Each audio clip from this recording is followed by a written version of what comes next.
கரெக்டா ஃபேன்ஸுக்கு வணக்கம். ஸோ ஐபிஎல் நெருங்கிடுச்சு. ஒவ்வொரு டீமோட அப்டேட்டும் போட்டிருக்கோம். அண்ட் சிஎஸ்கே, எம்எஸ் தோனி அவர்கள் பயிற்சி ஆட்டத்தை தொடங்கிட்டாரு. அது மட்டும் இல்லாம அவங்களுடைய பிளேயர்ஸ் எல்லாம் கன் மாரி ரஞ்சி டிராஃபில பெர்ஃபார்ம் பண்ணிட்டு இருக்காங்க. அப்படியே கட் பண்ண அப்படின்னா எல்லா டீமை பத்தி பார்த்துட்டு வரும்போது நிறைய பேர் கேட்ட விஷயம் பிளேயிங் 11 கம்பாரிசன். ஆல்ரெடி நம்ம போட்டிருக்கோம். சிஎஸ்கே வர்சஸ் ஆர்சிபி போட்டிருக்கோம். இப்போ மும்பை வர்சஸ் ஆர்சிபி ரெண்டு டீமோட பிளேயிங் 11 கம்பாரிசன் பார்க்கலாம். எது பலமான டீம், எது பலவீனமான டீம். ஸோ இதனால இந்த டீம் தான் டைட்டில் அடிக்க போறாங்கன்னெல்லாம் சொல்லவே முடியாது. நம்ம பார்த்துருக்கோம் டோர்னமெண்டோட ஸ்டார்டிங்ல டாப்பில் இருக்க டீம் ஸோ குவாலிஃபை கூட ஆகாம வெளியில போனதை பார்த்துருக்கோம். ஸோ இந்த மாதிரி நிறைய சம்பவம் நடந்திருக்கு. ஜஸ்ட் ஆன் பேப்பர்ல ஆக்ஷன் முடிஞ்சதுக்கு அப்புறம் யாரு வந்துட்டு பவர்ஃபுல்லா இருக்காங்க அப்படிங்கிறத பார்க்கலாம். அதுக்கு முன்னாடி ஃபர்ஸ்ட் டைம் சேனல் வரீங்கன்னா மறக்காம சப்ஸ்கிரைப் பண்ணி சப்போர்ட் பண்ணுங்க. அப்பதான் அப்டேட் எல்லாமே எங்களை வந்து சேரும். சரி வாங்க வீடியோக்குள்ள போவோம். ஸோ அந்த வகையில் ஆர்சிபியோட பிளேயிங் 11 எப்படி இருக்குன்னு பார்த்துருவோமா. ஸோ நம்பர் 1 விராட் கோலிங்க, நம்பர் 2 ஃபில் சால்ட். ரெண்டு பேர் தான் ஓப்பன் பண்ண போறாங்க. ஃபில் சால்ட் தான் விக்கெட் கீப்பிங்கும் பண்ணுவாரு அப்படிங்கிற மாதிரி நான் நினைக்கிறேன். நம்பர் 3ல Rajat Patidar, number 4 Liam Livingstone, number 5 Tim David. Maybe Tim David or Jacob Bethell வரக்கான சான்ஸ் இருக்கு. நான் என்னுடைய 11ல ஸோ பவர்ஃபுல்லாக recent time form and bowling இதெல்லாம் வச்சு பார்க்கும்போது டிம் டேவிட் அப்படிங்கிற மாதிரி போட்டிருக்கேன். Number 6 Jitesh Sharma, number 7 Krunal Pandya, number 8 Bhuvneshwar Kumar, number 9 Josh Hazlewood, number 10 Suyash Sharma. So ரொம்ப ரொம்ப முக்கியமாக ஒரு சூப்பரான குவாலிட்டி ஸ்பின்னர் வேணும். அப்கோர்ஸ் வந்துட்டு குர்னால் பாண்டியா இருந்தாலுமே ஸோ அந்த இடத்துல நான் சுயாஸ் சர்மா போடுவேன். ஸோ ஃபைனலாக 11ஆவதா எஸ் தயால் அப்படிங்கிற மாதிரி என்னுடைய பிளேயிங் 11 முடியுது. ஸோ இம்பாக்ட் பிளேயராக யார் வேணுமோ எடுத்துக்கலாம். Maybe fast bowler fast bowler, Indian batsman வேணும்னா பேட்ஸ்மேன், அது போக வந்துட்டு உங்களுக்கு பவுலரில் அடி வெடித்தாலும் ஸோ இப்போ கரண்ட்ல இருக்கக்கூடிய ஸோ யங் டேலண்ட் யாரோ எடுத்துக்கலாம். ஸோ இதுதான் ஆர்சிபிக்கு batting, bowling, spin department, allrounding department சொல்லிட்டு எதை கால்குலேட் பண்ணாலும் ஸோ பர்ஃபெக்டான பிளேயிங் 11 இருக்கு. ஸோ இவங்களை பொறுத்த வரைக்கும் சூப்பரான ஒரு லெவலுங்க. விராட்ல இருந்து ஆரம்பிச்சோம் அப்படின்னா குர்னால் பாண்டியா நம்பர் 7 வரைக்கும் ஒரு பேட்டிங் லைன் அப் இருக்கு. ஸோ இது போக ஒரு இம்பாக்ட் பிளேயர் போட்டோம் அப்படின்னா 8 பேர் பேட்டிங் ஆடுறதா வச்சுக்கலாம். ஸோ நல்ல குவாலிட்டியான பேட்டிங் லைன் அப். மேலே விராட் அண்ட் ஃபில் சால்ட் ரெண்டு பேர் ஓப்பன் பண்ண போறாங்க. ஒருத்தர் ரொம்ப அக்ரெசிவ் ஆட போறாரு. விராட்டை பொறுத்த வரைக்கும் கடைசி வரைக்கும் ஆடுறதுக்கான பிளான் இருக்கும். ஸோ ரஜத் பட்டிதர் போனோன்னு ஹிட் பண்ணணும் அப்படிங்கிற மாதிரி பார்ப்பாரு. ஸோ அதுக்கப்புறம் லியாம் லிவிங்ஸ்டன் அப்படித்தான். மேபி ரஜத் பட்டிதர் வந்துட்டு கொஞ்சம் கடைசி வரைக்கும் போகணும்னு நினைச்சாருன்னா லியாம் லிவிங்ஸ்டன் ஹிட்டிங் ஆடுவார். ஸோ அதுக்கப்புறம் டிம் டேவிட், அதுக்கப்புறம் ஜிதேஷ் சர்மா. ஒருத்தர் 4 முறை ஆடணும். ஸோ ஒருத்தர் வந்துட்டு ஹிட்டிங் ஆடணும். ஸோ இதே மாதிரி தான் தனித்தனியாக பிரிச்சுக்கிறதுக்கான சான்ஸ் இருக்கு. ஸோ ஃபைனலாக குர்னால் பாண்டியாவோட பேட்டிங் முடியுது. ஸ்பின்னர்ஸை பொறுத்த வரைக்கும் ஆல்ரெடி சொன்ன மாதிரி சுயாஸ் அண்ட் குர்னால் பாண்டியா ரெண்டு பேருமே டீசென்டான ஒரு பவுலர்ஸ், அதில் மாற்றம் கிடையாது. அண்ட் ஃபாஸ்ட் பவுலிங்கை பொறுத்த வரைக்கும் S Dayal, Bhuvneshwar Kumar, Hazlewood. So gun மாதிரியான ஒரு பவுலிங் லைனப் தான். ஸோ ஓவராலாக கம்பேர் பண்ணும்போது ஸோ ஆர்சிபியை பொறுத்த வரைக்கும் 82 அவுட் ஆஃப் 100 அப்படிங்கிற மாதிரி கொடுக்கலாம். ஸோ அந்த அளவுக்கு பார்த்தோம் அப்படின்னா ஸோ அவங்களுடைய என்டையர் யூனிட்டும் இருக்கு. இருந்தாலும் ஏன் 82 அப்படின்னா ஸோ ஸ்பின்னர்ஸை பொறுத்த வரைக்கும் சுயாஸ் சர்மா வந்துட்டு நல்லா பண்ணிட்டு இருந்தார். கேகேஆர்ல ஒரு வருஷம் அடி வாங்கினாரு. ஸோ இங்கே ஆர்சிபிக்கு கம்பேக் கொடுக்கறது அப்படிங்கிறது கொஞ்சம் கஷ்டம். அது மட்டும் இல்லாமல் பிளேயர்ஸோடைய recent time form. So Virat Kohli பொறுத்த வரைக்கும் டெஸ்ட்ல பெருசாக அடிக்கவே கிடையாது. லாஸ்ட் ஒரு 3 மந்த்தாக ஸோ பெரிய ஸ்கோர் எதுவும் கிடையாது. ஃபில் சால்ட்டை பொறுத்த வரைக்கும் லாஸ்ட் ஒரு 6 இன்னிங்ஸை கம்பேர் பண்ணும்போது ஒரு மீடியமாக தான் ஆடி இருக்காரு. And Rajat Patidar also, and Liam Livingstone also. Tim டேவிட்டை பொறுத்த வரைக்கும் ஒரு 2 நல்ல இன்னிங்ஸ் ஆடி கொடுத்துருக்காரு. அண்ட் ஜிதேஷ் சர்மாவும் அப்படிதான். ஸோ ஓவராலாக இவங்கெல்லாம் இப்போ இருந்தாலுமே ஐபிஎல்ல நல்லா ஆடலாமே அப்படின்னு கேட்டாலும் ஸோ பிளேயர்ஸ் வைஸ் பார்க்கும்போது 100க்கு 82 அப்படிங்கிற மாதிரி ஸோ நான் கண்டிப்பாக ஆர்சிபிக்கு கொடுப்பேன். சரி, ஓகே. அதுக்கப்புறம் நம்ம பங்காளிஸுக்கு போயிடுவோமா. ஸோ மும்பை இந்தியன்ஸோட பிளேயிங் 11 பார்த்துருவோம். Rohit Sharma and Ryan Rickelton. So அப்பா என்ன ஒரு பிளேயிங் 11 சான்ஸே கிடையாது.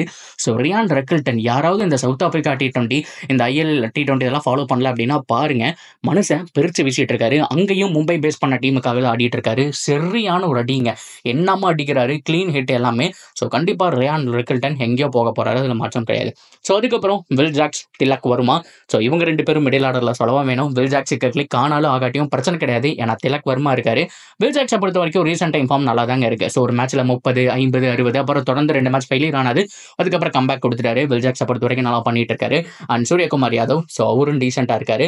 And Hardik Pandya so top 6மே ஃபயரா இருக்கு. ஸோ இதுக்கப்புறம் பேட்டிங் இருக்கு அப்படின்னு நான் சொல்லுவேன். ஏன்னா மிச்சல் சாண்டனர் நல்ல ஒரு குவாலிட்டி ஸ்பின்னர். லாஸ்ட் 3 மந்த்தா நல்லா பண்ணியிருக்காரு.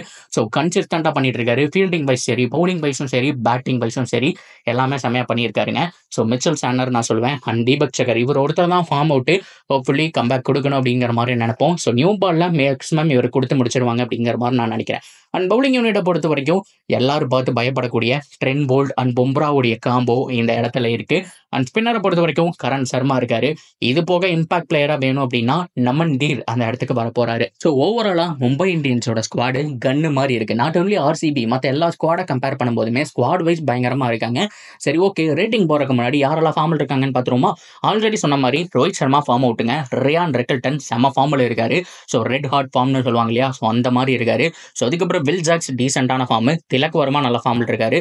சூரியகுமார் யாதவ் நிறைய அப்ஸ் அண்ட் டவுன்ஸ் இருக்கு. மேக்ஸிமம் T20 அப்படிங்கிறதுனால ஃபர்ஸ்ட் T20லையும் சான்ஸ் கிடைக்கல. ஸோ ஹர்திக் பாண்டியா பொறுத்த வரைக்கும் பவுலிங் ஆகட்டும், ஸோ பேட்டிங்கில் ஒரு 25-30 ரன் அடிக்கக்கூடிய கெப்பாசிட்டி. ஸோ T20 வரைக்கும் நல்லா இருந்தது. ஸோ அதுக்கப்புறம் ஸோ பெருசாக பர்ஃபார்மன்ஸ் இல்லைன்னு சொல்றதை விட ஒரு மேக்ஸிமம் ஆடல அப்படின்னு தான் சொல்லியாகணும். மிச்சல் சாண்டனர் செமையா ஃபார்மில் இருக்காரு. அண்ட் ட்ரெண்ட் போல்ட்டை பொறுத்த வரைக்கும் ரிட்டையர்ட் ஆயிருந்தாலும் கன் மாதிரி அவர் ஆடக்கூடிய ஃப்ரான்ச்சைஸுக்கு போயிட்டு இருக்காரு.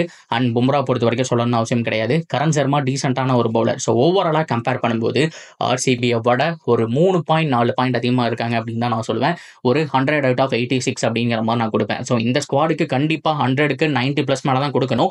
ஆனால் நிறைய பேர் இப்போ ரீசெண்ட் டைம் ஃபார்ம் அவுட் அப்படிங்கிறத நான் சொல்கிறேன். ஏன்னா இதே மும்பை இந்தியன்ஸ் போன வருஷம் சரி, அதுக்கு முந்தின வருஷம் சரி, செம்மையாக தான் இருந்தாங்க. அதில் மாற்றம் கிடையாது. இருந்தாலும் தோத்தாங்க. டாப் 6 டாப் 7 இசான் கிசான்லாம் டீமில் இருக்கும்போது வெறித்தனமாக தான் இருந்தது.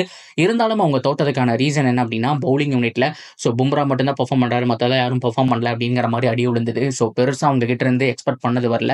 ஸோ எனிவே ஆன் பேப்பரில் பார்க்கும்போது நல்லா இருக்காங்க. ஸோ இதுதான் ஸ்குவாட் கம்பேரிசன்.